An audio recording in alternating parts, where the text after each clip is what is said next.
The Galactic Council chambers glittered with arrogance. 47 species sat in a ring of cold light, congratulating themselves on maintaining order across 500 settled systems. Humanity had a seat here, small, recent, politely tolerated. Terrans were known for their soft words, for their trade deals and treaties, for their supposedly weak military that rarely showed itself beyond Sol.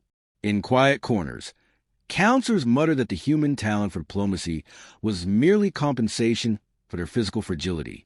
That opinion was about to prove fatal. A covert faction moved in the shadows of the Great Alliance. They feared humanity's rapid growth and hated Earth's stubborn independence. If humans could not be bullied into submission through tariffs and laws, perhaps a more personal lesson would teach them humility. A plan took form, not against the diplomats themselves, who were always shielded, but against their families. Kidnap one, hold him in secret, demand concessions. It would be simple, clinical, and bloodless. In the capital concourse of Erythian Prime, a human teenager walked calmly beside his mother. His face was unremarkable, his posture unthreatening. To strangers, he was simply the child of a negotiator, accustomed to bodyguards and the sterile brilliance of interstellar embassies. To those who knew better, he was something else entirely. His mother knew better. The strike team was composed of 5 different species, each with specialized skills: a stealth operative with skin that bent light, an avian tactician with reflexes twice as fast as human baseline, 2 insectoid enforcers whose claws could shear steel, and a reptilian heavy with skin like armor. They tracked the boy for 3 days, mapped his routines, studied human security measures, and concluded, wrongly, that no real threat stood between them and their prize. The abduction took less than 10 seconds. A time blackout, a pressure smoke pulse, a silent grab. When the lights came back, the young human was gone. No witnesses, no alarms. Too easy, they thought. He did not fight. He did not scream. He let them drag him aboard their stealth cutter, bound and blindfolded, and said nothing on a trip to the deep space holding station. When the news reached the diplomatic corps, Earth's official voice thundered in outrage. Demands for immediate release flooded the council floor. Alien delegates rolled their eyes behind their masks. Wasn't this proof of humanity's weakness? A single child taken, and the Terrans quaked with rage. To them, it was leverage. To her, it was personal. She did not pace. She did not cry. She requested a secure channel to Black Ops Command buried under Antarctica, where no one officially admitted it existed. They offered to launch a retrieval team immediately. She told them no. Her words were cold as vacuum. Do nothing. They have no idea who they took. If you interfere, you'll ruin his work. Her peers misread her composure as fear disguised by diplomacy. In the council hall, they whispered, "Humanity begs, as expected."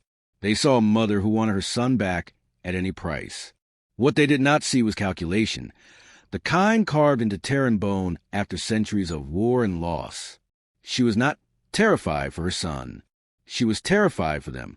The holding station was old council surplus, orbiting a nameless red dwarf.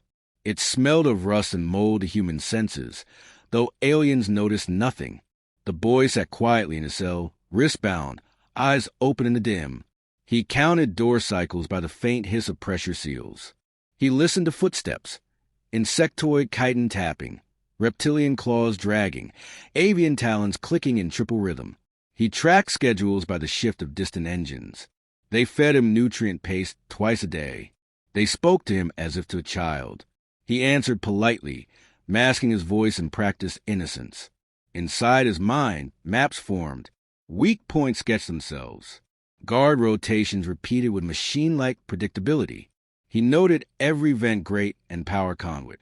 When 2 guards argued over food rations, he saw their different priorities.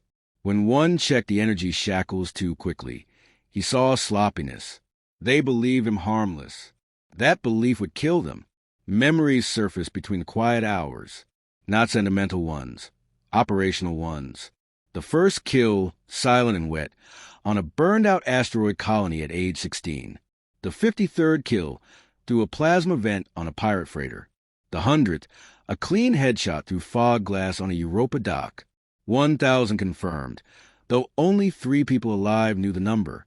Each life taken had been necessary, precise, devoid of hatred. He was not a murderer. He was a tool.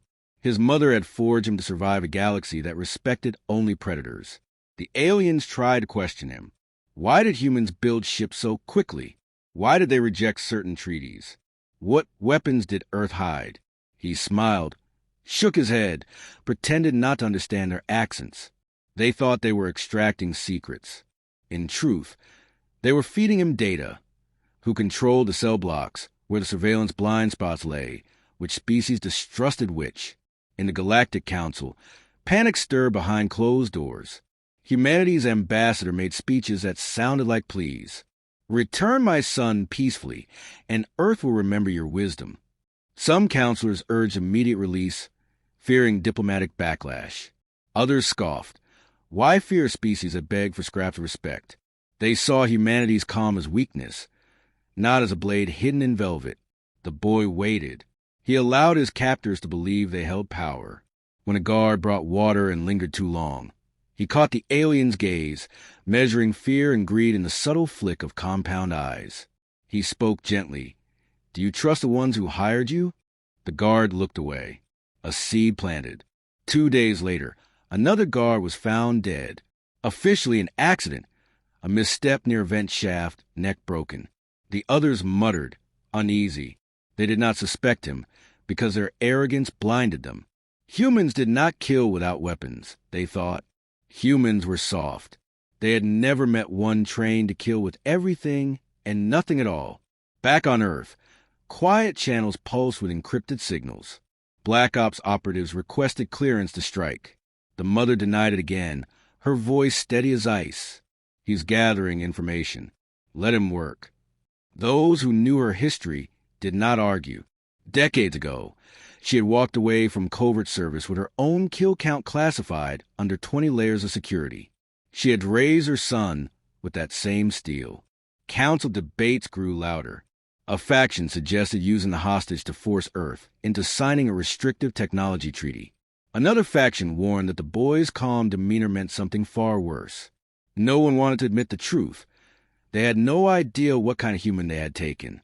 The station commander issued new protocols with trembling claws. Guards were tripled, surveillance drones swept every corridor, and biometric scans were run on every prisoner. None of it mattered. The human boy sat cross-legged in his cell, calm as ever, eyes following the patterns of footsteps beyond the door. Fear had spread through the ranks. Rumors whispered that the cell block was cursed, that someone or something unseen was killing them one by one. No one wanted to admit the only prisoner in solitary confinement might be the cause. He played his part perfectly. When food arrived, he thanked them softly. When questioned, he pretended not to understand their broken human dialect. When ordered to stand for scans, he obeyed without hesitation. Harmless, passive, forgettable.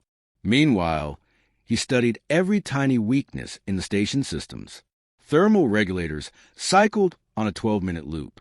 The vent fans lagged by half a second when the power grid shifted to backup cells. The biometric locks on his restraints depended on a single overworked security drone that failed its diagnostics twice in 1 week. The first guard who trusted him disappeared without a sound. Official reports claimed the insectoid enforcer took unauthorized leave, though no shuttle log confirmed it. The second was found floating in a maintenance shaft, helmet cracked as if from an impact at impossible speed. Still, no one suspected the boy. They doubled patrols again, creating predictable choke points that he memorized instantly. Every additional measure they took tightened his control. On Earth, his mother stood at the council podium, voice firm but measured. Release my son. Do not mistake our civility for weakness.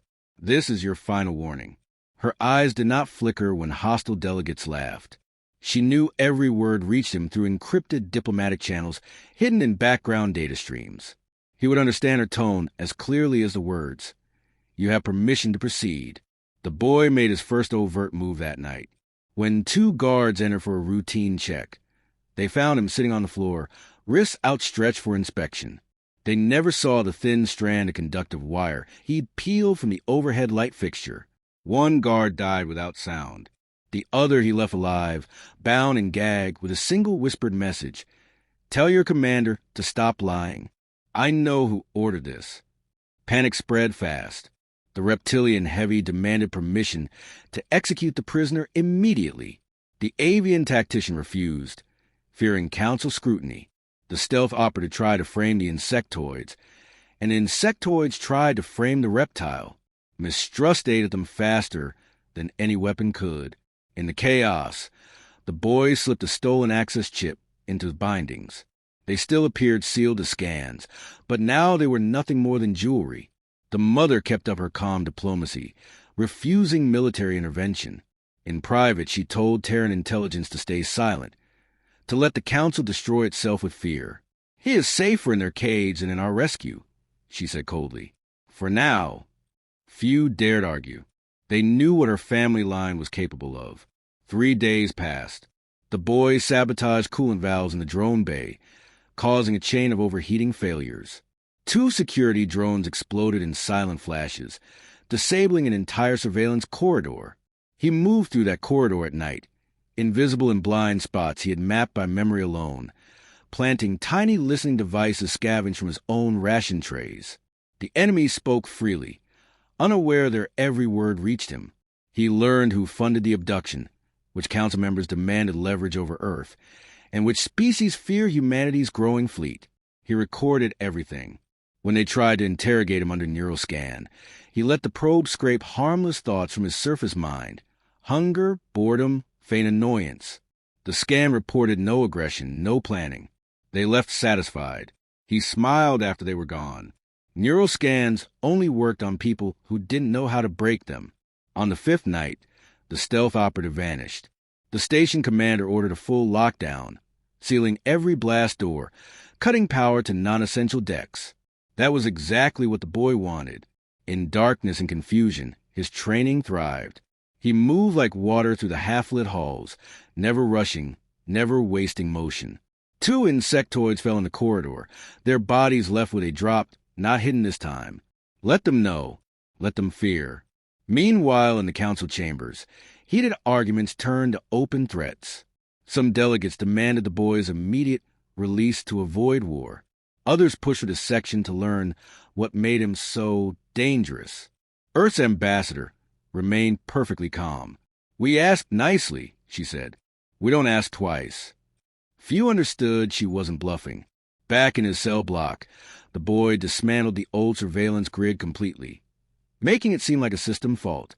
He accessed a comm array and sent a burst encrypted packet to Earth, confirming identities, ship routes, and troop deployments of conspirators. Then he waited, not for rescue. He had no intention of being rescued, but for the exact moment when fear would peak, when his enemies would turn on each other, when chaos would give him cover to retrieve what truly mattered: his combat suit. The suit had been impounded in a secure locker deep in the station's core. Getting there required 5 key codes and 2 species-specific biometrics. He already had them. The first 2 keys came from dying guards. The 3rd came from the commander's own terminal during a staged power loss. The final 2 he simply memorized while hidden above the ceiling vents as technicians worked, unaware of the human eyes watching. On the 8th day, he walked free of his bindings, silent as a shadow. No alarms triggered. No scans detected anything wrong. He reached the core, neutralized the 2 guards with precise strikes that left them breathing but unconscious. His first act of mercy. The suit waited inside a case, matte black, scarred from old battles, lined with adaptive tech that multiplied his reflexes without ever relying on alien systems. A Terran war operator's skin, banned by 3 separate treaties, illegal in every civilized world. He stepped into it and fell whole again. The next patrol never returned. The commander screamed for backup, but reinforcements were already dead, caught in invisible traps triggered by the station's own security doors. Every move the boy made was measured. He did not run. He did not rage. He hunted. Every death was deliberate, silent, necessary.